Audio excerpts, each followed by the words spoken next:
ಚುಮಂತ್ರಯನ ಕಥೆಗಳು ಅಪ್ಪಟ ಜೀವ ಪ್ರೀತಿಯ ಹಾಗೆ ಜೀವನ ಪ್ರೀತಿಯ ಕಥೆಗಳು. ಜೀವ ಮತ್ತು ಜೀವನ, ಈ ಪ್ರೀತಿಯ ಕಥೆಗಳಿವೆಲ್ಲವೂ. ಇಲ್ಲಿ ಅವರೊಂದು ಮಾತು ಇನ್ನೊಂದು ಹೇಳ್ತಾರೆ, ಇನ್ನೊಂದ್ ಕಡೆ ಅಜ್ಞಾನ ಹಾಗೂ ಕೇಡಿನ ಮನಸ್ಸನ್ನು ಹೇಳಿದ ಬುದ್ಧಿವಾದದಂತಿದೆ. ಅಜ್ಞಾನ ಮತ್ತು ಕೇಡಿ ಮನಸ್ಸುಗಳಿಗೆ ಹೇಳಿದ ಬುದ್ಧಿವಾದ. ಇವತ್ತೇನಿದೆ ಅಜ್ಞಾನ ಮತ್ತೆ ದುಷ್ಟ ಮನಸ್ಸಿದೆ ಜನರಲ್ಲಿ, ಅದಕ್ಕೆ ಬುದ್ಧಿವಾದ ಹೇಳಿ ತಮ್ಮ ಮನಸ್ಸನ್ನ ಸರಿಪಡಿಸ್ಕೋಬೇಕು, ತಮ್ಮ ಕೃತಿಯನ್ನ ಸರಿಪಡಿಸ್ಕೋಬೇಕು, ತಮ್ಮ ಉದ್ಯೋಗವನ್ನ ಸರಿಪಡಿಸ್ಕೋಬೇಕು ಅಂತ ಈ ಕಥೆಗಳಲ್ಲಿ ಅವರು ಹೇಳಿದ್ದಾರೆ. ಹಿಂದಿನ ಆಲೋಚನೆಯನ್ನು ತಳಕಂ ಮಾಡಿ ಬಿಡುತ್ತದೆ ಈ ಚುಮಂತ್ರಯನ ಕಥೆಗಳು. ಹೊಸದೊಂದ ದಾರಿಯನ್ನು ಹಿಡಿಯಲೇಬೇಕಾದ ಅನಿವಾರ್ಯತೆಯನ್ನು ಒತ್ತಿ ಹೇಳ್ತದೆ. ನಮ್ಮ ಎಸ್ ಗಂಗಾಧರ ಇವರು ಪ್ರತಿಕ್ರಿಯೆ ನೀಡ್ತಾ ಹೇಳಿರುವಂಥದ್ದು ಈ ಕಥೆಗಳನ್ನು ಓದಿದರು. ಅಂದ್ರೆ ಇವತ್ತ ನಾವು ಕೃಷಿಯಲ್ಲಿ ಬೇರೊಂದು ದಾರಿಯನ್ನು ಹುಡುಕೊಳ್ಳೇಬೇಕಾದ ಅನಿವಾರ್ಯತೆ ಇದೆ. ನಿಮಗೆ ಗೊತ್ತಿದೆ, ಪ್ರತಿ ವರ್ಷ ಸಾವಿರಾರು ಜನ ರೈತರು ಆತ್ಮಹತ್ಯೆ ಮಾಡ್ಕೊಳ್ತಿದ್ದಾರೆ. ಪ್ರತಿ ವರ್ಷ ಲಕ್ಷಾಂತರ ಬೋರ್ವೆಲ್ಗಳು ನೀರು ನಿಂತು ಹೋಗ್ತಿದೆ. ಪ್ರತಿ ವರ್ಷ ಏನೆಲ್ಲ ಅನಾಹುತ ಕೃಷಿಯಲ್ಲಿ ಆಗ್ತಾ ಇದೆ. ಇದಕ್ಕೆಲ್ಲ ನಾವು ಪರಿಹಾರ ಕಂಡಿಡ್ಕೋಬೇಕು ಅಂದ್ರೆ ಬೇರೊಂದು ಹೊಸದೊಂದು ದಾರಿಯನ್ನ ಕಂಡಿಡ್ಕೊಳ್ಳಬೇಕು. ಆಮೇಲೆ ಅದು ಬೇಡ ಅಂತ ಬಿಡಂಗಿಲ್ಲ. ನಾನು ಹೇಳಿದ್ನಲ್ಲ, ಕೃಷಿಯನ್ನ ಬಿಟ್ರೆ ಪ್ರಪಂಚನೇ ಇರಲ್ಲ. ಬೇಕಾಗೋದು ಆಹಾರ ಧಾನ್ಯ, ನಮಗೆ ಅದು ಬೆಳಿಲೇಬೇಕು, ಅದು ಆಗ್ಲೇಬೇಕು. ಆದ್ರೆ ನಾವು ಹೋಗ್ತಿರುವಂತ ದಾರಿಯನ್ನು ಬದಲಾಯಿಸ್ಕೋಬೇಕು. ನಾವು ಮಾಡ್ತಿದೀವಲ್ಲ ವಿಷಕಾರಿ ಏನು ಕೃಷಿ, ಇದು ಏನೆಲ್ಲ ನೀರು ಬಳಸ್ತಿರೋದು, ಏನೆಲ್ಲ ಇದು ಮಾಡ್ತಿರೋದು ಬಹಳ ಅಪಾಯಕಾರಿ. ಇಂಥದ್ದನ್ನ ತಪ್ಪಿಸಿ ನಾವು ಬೇರೊಂದು ದಾರಿಯನ್ನ, ಹೊಸದಾದ ದಾರಿಯನ್ನ ಕಂಡಿಡ್ಕೊಳ್ಳೇಬೇಕಾಗಿದೆ ಕೃಷಿಯಲ್ಲಿ ಅಂತ ಹೇಳ್ತಾ ಈ ಕಥೆಗಳಲ್ಲಿ ಕೃಷ್ಣಮೂರ್ತಿ ಅವರು ನಮೂದು ಮಾಡ್ತಾ ಹೋಗ್ತಾರೆ. ಮತ್ತೆ ಈ ಹೊಸ ದಾರಿಯನ್ನು ಸಾಧ್ಯವಾಗಿಸಿಕೊಂಡ ಚುಮಂತ್ರಯ ಅಂದ್ರೆ ಇಲ್ಲಿ ಕೃಷ್ಣಮೂರ್ತಿನೇ ಚುಮಂತ್ರ. ಅವರು ತನ್ನನ್ನು ತಾನು ಅಂತ ಹೇಳ್ಕೊಳ್ಳಲ್ಲ, ಮತ್ತೆ ಒಬ್ಬ ವ್ಯಕ್ತಿ ಅಂತ ಹೇಳಲ್ಲ. ಪ್ರತಿಯೊಂದು ಹಳ್ಳಿಲಿ ಈ ಚುಮಂತ್ರಯನ ಹಲವಾರು ಜನ ಇರ್ತಾರೆ. ಯಾಕೆಂದ್ರೆ ಕೃಷಿಯಲ್ಲಿ ಹೊಸ ದಾರಿಯನ್ನ ಕಂಡಿಡ್ಕೊಂಡವರು. ಇವತ್ತ ಕೃಷಿಯಲ್ಲಿ ಹೊಸ ದಾರಿಯನ್ನ, ಹೊಸ ವೈಚಾರಿಕತೆಯನ್ನು ಬಳಸ್ಕೊಂಡು ವೈಜ್ಞಾನಿಕವಾಗಿ ಬೆಳೀತಿರುವಂತದ್ದು, ಕೃಷಿ ಮಾಡ್ತಿರುವಂತ ಬಹಳ ಜನ ಇದ್ರೆ ಅವರೆಲ್ಲರನ್ನೂ ಚುಮಂತ್ರಯ ಅಂತಲೇ ಕರೀತಾರೆ. ಚುಮಂತ್ರಯ ಅಂದ್ರೆ ಹೊಸ ದಾರಿಯನ್ನ ಕಂಡಿಡ್ಕೊಂಡವ್ರು ಕೃಷಿಯಲ್ಲಿ ಅಂತ ಹೇಳೋದು. ಮಾಟ ಮಂತ್ರ ಮಾಡೋರು ಅಂತ ಹೇಳಲ್ಲ ಅವರು. ಕೃಷಿಯಲ್ಲಿ ಒಂದು ವೈಚಾರಿಕತೆಯನ್ನ ತರೋದಕ್ಕಾಗಿ ಹೊಸ ದಾರಿಯನ್ನ ಕಂಡಿಡ್ಕೊಂಡು ಲಾಭದಾಯಕವಾಗಿ ಮತ್ತೆ ಒಂದು ನೈಸರ್ಗಿಕವಾಗಿ ಕೃಷಿ ಮಾಡ್ತಿರುವಂತ ಇಲ್ಲಿ ಪ್ರತಿಯೊಂದು ಊರಲ್ಲೂ ಇದ್ದಾರೆ. ಅವ್ರನ್ನ ಚುಮಂತ್ರಯ ಅಂತ ಕರೀತಾರೆ ಈ ಕೃಷ್ಣಮೂರ್ತಿಯವರು. ಈ ಹೊಸ ದಾರಿಯನ್ನು ಸಾಧ್ಯವಾಗಿಸಿಕೊಂಡ ಚುಮಂತ್ರಯ ನಾವು ಅಂದುಕೊಂಡಂತೆ ಮಾಟ ಮಂತ್ರ ಮಾಡುವವನಲ್ಲ, ಬದಲಿಗೆ ತನ್ನ ಸಾಮಾನ್ಯ ತಿಳುವಳಿಕೆಯಿಂದ, ಅಗಾಧ ಜೀವನ ಪ್ರೀತಿಯಿಂದ ಪ್ರಕೃತಿಯೊಳಗೆ ಒಂದಾಗಿ ಕಂಡುಕೊಂಡಿರುವ ಒಂದು ದಾರಿ. ಅಂದ್ರೆ ಹೊಸ ದಾರಿಯನ್ನ ಪ್ರಕೃತಿಯ ಜೊತೆಯಲ್ಲಿ ಕಂಡುಕೊಂಡು ನಾವು ಕೃಷಿ ಮಾಡೋದಕ್ಕೆ ಅವರು ತಂದಿರುವಂತ ಒಂದು ದಾರಿ. ಚುಮಂತ್ರಯ ಒಬ್ಬ ನಿಜ ದೇಶಿ ಜ್ಞಾನಿ ಅಂತ ಹೇಳ್ತಾರೆ ಅವರು.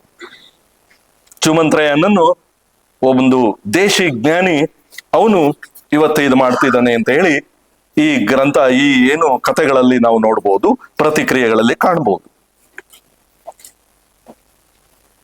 ಇಲ್ಲಿ 24 ಕಥೆಗಳಲ್ಲಿ ನಾನು ಸುಮಾರು ಒಂದು 5-6 ಕಥೆಗಳನ್ನ ಎಕ್ಸಾಂಪಲ್ ಆಗಿ ನನಗೂ ಇಷ್ಟವಾದಂತವ್ ತಗೊಂಡಿದ್ದೀನಿ. ಯಾಕೆಂದ್ರೆ ನಾನು ಒಬ್ಬ ಹುಟ್ಟಿದಾಗಿಂದ ನಾನು ರೈತನ ಮಗನಾಗೆ ಹುಟ್ಟಿದ್ದು. ಈಗ ಆಗಿರ್ಬೋದು ನಾನು ಉಪನ್ಯಾಸಕನಾದೆ, ಪ್ರಾಂಶುಪಾಲಾದೆ, ಏನೆಲ್ಲ ಆಗಿರ್ಬೋದು. ಆದ್ರೆ ಹುಟ್ಟಿದ್ ನಾನು ಕೃಷಿಕನಾಗಿನೇ. ಈಗಲೂ ನಾನು ಕೃಷಿಕನಾಗೇ ಇರೋದು. ನನ್ನ ಮುಖ್ಯ ವೃತ್ತಿ ಕೃಷಿನೇ. ಈಗ ನಾವೇನ್ ಮಾಡ್ತಿದೀವಿ ಎಲ್ಲ ಹವ್ಯಾಸ ಅಷ್ಟೇ. ಆದ್ರೆ ನಮ್ಮ ಉದ್ಯೋಗ ನಂದೂನು ಕೃಷಿನೇ ಮಾಡ್ಕೊಂಡಿದ್ದೀನಿ. ಅದ್ರಲ್ಲಿ ನನಗೂ ಆಸಕ್ತಿದಾಯಕವಾದದ್ದು, ನನಗೂ ಬೇಕಾದಂಥದ್ದನ್ನ ನಾನು ಇಲ್ಲಿ ಒಂದು 5-6 ಕಥೆಗಳನ್ನು ಗುರುತಿಸಿದ್ದೀನಿ. ಅದರಲ್ಲಿ ಮೊದಲನೇ ಕತೆ ಇಲಿಗಳು ಮತ್ತೆಚ್ಚಿ ಬೆಳೆದದ್ದು ಅಂತ ಹೇಳಿ ಒಂದು ಏನು ಚುಮಂತ್ರಯನ ಈ ಕಥೆಗಳಲ್ಲಿ ಇರೋ ಮೊದಲನೇ ಕಥೆನೇ ಅದು. ಸಣ್ಣ ಸಣ್ಣ ಕಥೆಗಳು, ದೊಡ್ಡ ದೊಡ್ಡ ಕಥೆಗಳೇನಿಲ್ಲ. ಇಲಿಗಳು ಮತ್ತೆಚ್ಚಿ ಬೆಳೆದದ್ದು ಅಂದ್ರೆ ಗೊತ್ತಿದೆ ನಿಮಗೆ. ಇಲಿಗಳು ಎರೆಹುಳುಗಳನ್ನ ರೈತನ ಮಿತ್ರ ಅಂತ ಕರೆದಿದ್ದಾರೆ. ಇಲಿಗಳೇನು ಮಿತ್ರನ, ಶತ್ರುನ, ಅವೇಗೆ ನಮಗೇನ್ ತೊಂದರೆ ಕೊಡ್ತವೆ, ಏನ್ ಮಾಡ್ಬೋದು ಅದಕ್ಕೆ ಎನ್ನದೇ ಈ ಕಥೆಯಲ್ಲಿ ಅವರು ಕೃಷ್ಣಮೂರ್ತಿ ಬೆಳಗೆರೆಯರು ಹೇಳಿರೋದು.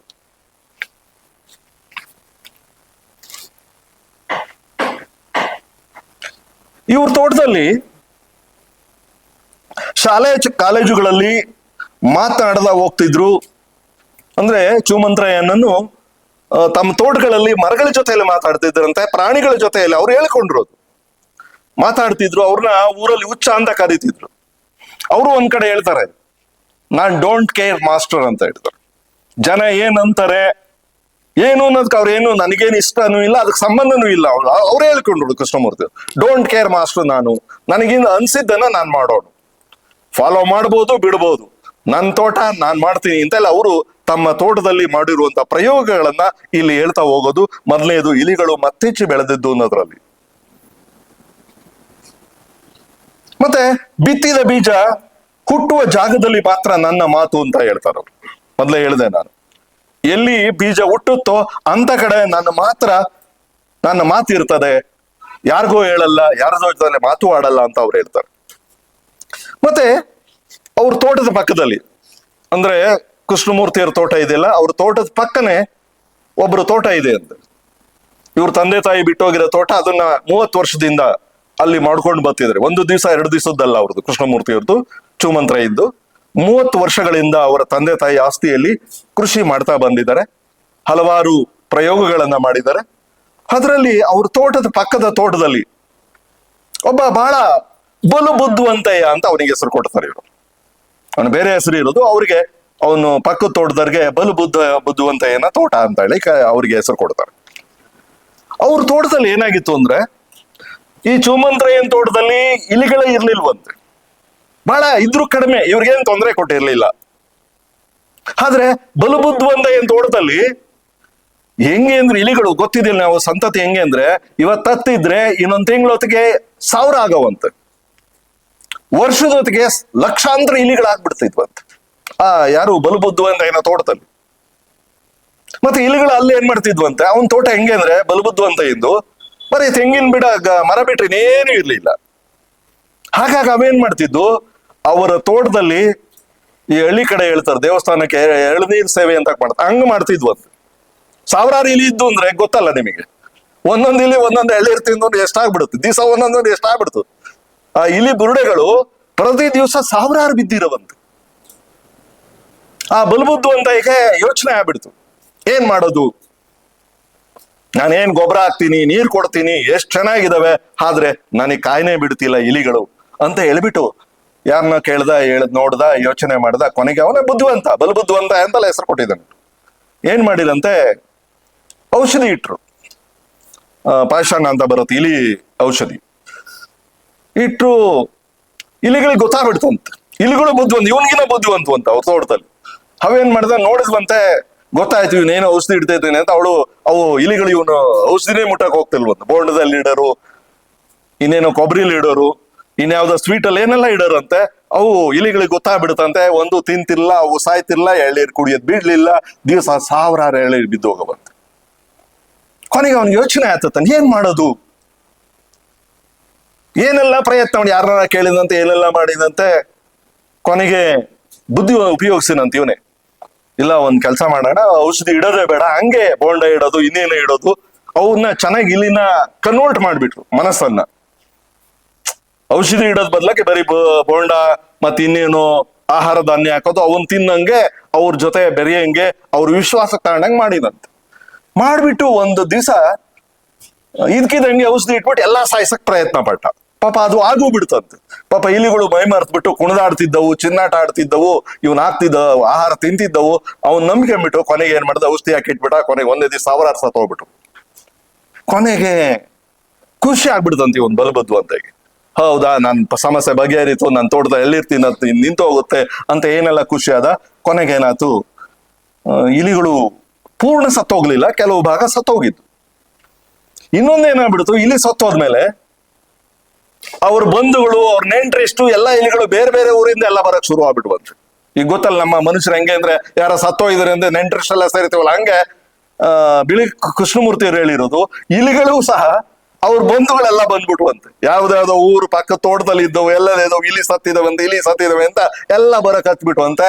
ಒಂದ್ ಕಡೆ ಸತ್ತೋಗ್ತಿದ್ದು, ಇನ್ನೊಂದ್ ಕಡೆ ಹೆಚ್ಚಿಗೆ ಆಗ್ತಿದ್ವು ಅಂತ ಇಲಿಗಳು.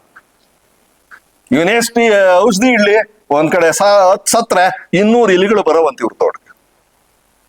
ಆಮೇಲೆ ಎಳ್ನೀರ್ ಕುಡಿಯೋದು ಬಿಡ್ಲಿಲ್ಲ, ಏನು ಆಗಲಿಲ್ಲ, ಅವನಿಗೆ ಬಲುಬುದ್ದು ಅಂತಾಗಿ ಯೋಚನೆ ಆಗೋಗ್ಬಿಡ್ತಂತೆ.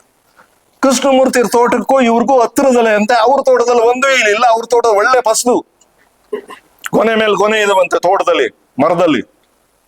ಅದೇ ರೀತಿ ಯಾವುದು ಅಡಿಕೆ ಗಿಡ ಇರ್ಬೋದು, ಸೇಬೆ ಇರ್ಬೋದು, ಕಿತ್ಲೆ ಇರ್ಬೋದು, ನಿಂಬೆ ಗಿಡ ಇರ್ಬೋದು, ಎಳ್ಳಿ ಗಿಡ, ಹಣ್ಣಿನ ಗಿಡಗಳು, ತರಕಾರಿ ಗಿಡ ಏನೆಲ್ಲ ಇದೆ.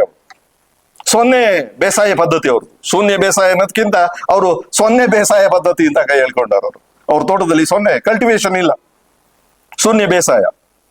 ಶೂನ್ಯ ಬೇಸಾಯದಲ್ಲಿ ಒಂದು ಅಡ್ವಾಂಟೇಜ್ ಅಂತ ಹೇಳೋದವ್ರು ಏನಂದ್ರೆ, ಯಾವ ತರದ ಹಣ್ಣಿನ ಗಿಡ ಬೇಕಾದ್ರೆ ಬೆಳಿಬೋದು, ಯಾಕಂದ್ರೆ ಉಳುಮೆ ಮಾಡಂಗಿಲ್ಲ, ಅವು ಏನೋ ಮುರಿದೋಗ್ತವೆ, ಏನೋ ಆಗುತ್ತೆ ಅನ್ನಂಗಿಲ್ಲ, ಚೆನ್ನಾಗಿ ಬೆಳಿತಾವಂತೆ. ಹಂಗಾಗಿ ಅವ್ರ ತೋಟದಲ್ಲಿ ಎಲ್ಲ ಇರೋದ್ರಿಂದ ಅವ್ರಿತ್ತು. ಇವ್ರ ತೋಟದಲ್ಲಿ ಬರೀ ತೆಂಗಿನ ಗಿಡ.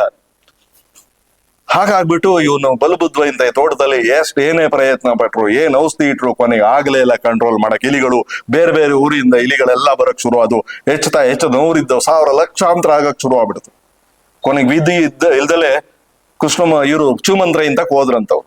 ಅವರು ಚೂಮಂತ್ರಗೂ ಬಲಬುದ್ವನ ಆಗ್ತಿರ್ಲಿಲ್ಲ, ದ್ವೇಷ.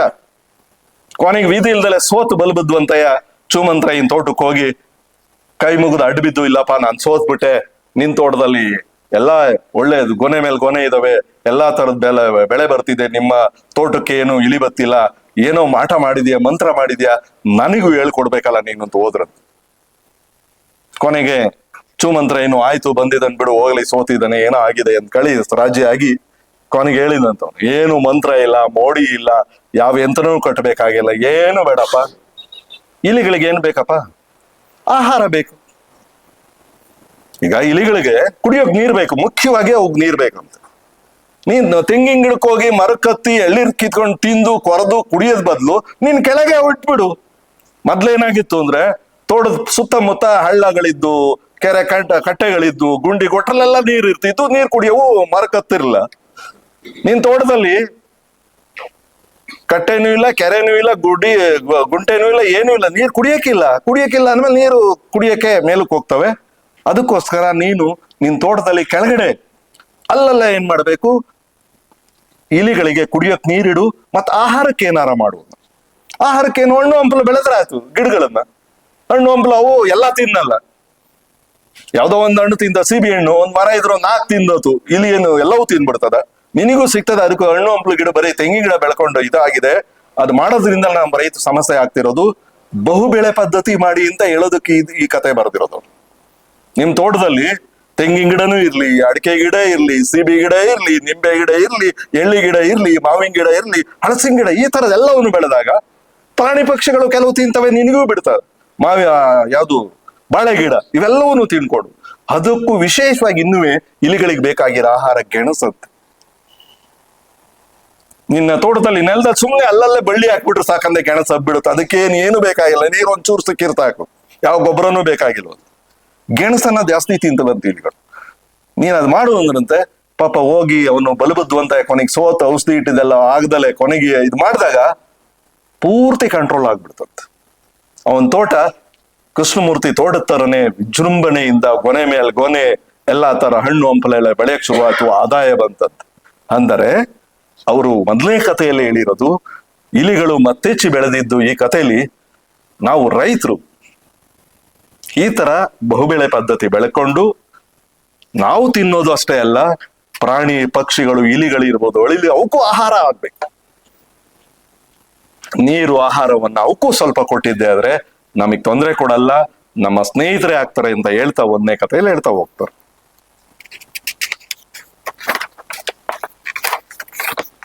ಬಹಳ ಸಣ್ಣ ಸಣ್ಣ ಕಥೆಗಳು.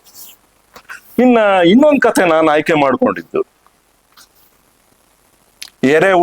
ಎರೆಹುಳು ಕಚ್ಚಿ ಆದದ್ದೆಂದು ಹೇಳಲಾದ ಗಾಯ. ಎರೆಹುಳು ಕಚ್ಚಿ ಆಗಿದೆ ಅಂತ ಹೇಳಿ ಎಡಗೈಗೆ ಒಂದು ಗಾಯ ಆಗಿರುತ್ತೆ, ಬ್ಯಾಂಡೇಜ್ ಹಾಕಿರ್ತಾರೆ. ಬೆಂಗಳೂರಿಂದ ಸಾಫ್ಟ್ವೇರ್ ಇಂಜಿನಿಯರ್ಸ್ ಅಂತೆ, ಡಾಕ್ಟರ್ ಅಂತೆ, ಯಾರ್ಯಾರೋ ಬಂದಿರ್ತಾರೆ ತೋಟ ನೋಡಕ್ಕೆ. ಚೂಮಂತ್ರೈನ್ ತೋಟ ಅಂದ್ರೆ ಬಹಳ ಫೇಮಸ್ ಆಗ್ಬಿಟ್ಟಿತ್ತು. ನಾನು ಹೇಳಿದ ಸೊನ್ನೆ ಬೇಸಾಯ ಮತ್ತೆ ಬಹುಬೆಳೆ ಪದ್ಧತಿ, ಏನೆಲ್ಲ ಹಣ್ಣು ಹಂಪಲು, ಏನೆಲ್ಲ ತರಕಾರಿ. ಇವ್ರ ತೋಟ ಹೆಂಗೆ ಅಂದ್ರೆ ಓಡಾಡಕ್ಕೆ ಆಗಲ್ವಂತ, ಅಷ್ಟು ತರದ ವೆರೈಟಿ ಇರುವಂತದ ಏನು ಗಿಡಗಳು, ಏನು ತರಕಾರಿ ಗಿಡಗಳು. ಅದು ಇವರು ಬಹಳ ಇಷ್ಟಪಡೋದು ಬಳ್ಳಿ ತರಕಾರಿ, ಹೀರೆಕಾಯಿ ಇರ್ಬೋದು, ಆಮೇಲೆ ತುಪ್ಪಿರೆಕಾಯಿ ಇರ್ಬೋದು, ಪಟ್ಲಕಾಯಿ, ಈ ತರದ ಬಹಳ ಬಹಳ ಬೆಳೆಯೋದು. ಹಣ್ಣು ಹಂಪಲುಗಳು ಅಂತ ತೋಟದಲ್ಲಿ ನೋಡಕ್ಕಾಗಿ ಬೆಂಗಳೂರಿಂದ ಬಹಳ ಜನ ಬಂದಿದ್ರು.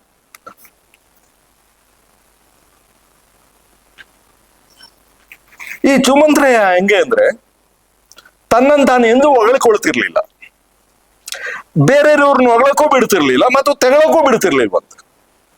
ಇವ್ರ ಮೇಲೆ ಏನಾದ್ರು ಟೀಕೆ ಮಾಡಿರೂ ಬಿಡ್ತಿರ್ಲಿಲ್ವ. ಬಹಳ ಅವ್ರ ಮೇಲೆ ಒಂದು ರೀತಿ ಆಕ್ರಮಣ ಮಾಡುವಂಥದ್ದು ಇವ್ರ ಪ್ರವೃತ್ತಿ. ಮತ್ತೆ ಯಾರ ಸವಾಸಕ್ಕೂ ಹೋದಲ್ಲ ಅಲ್ಲಿ ಇವರು.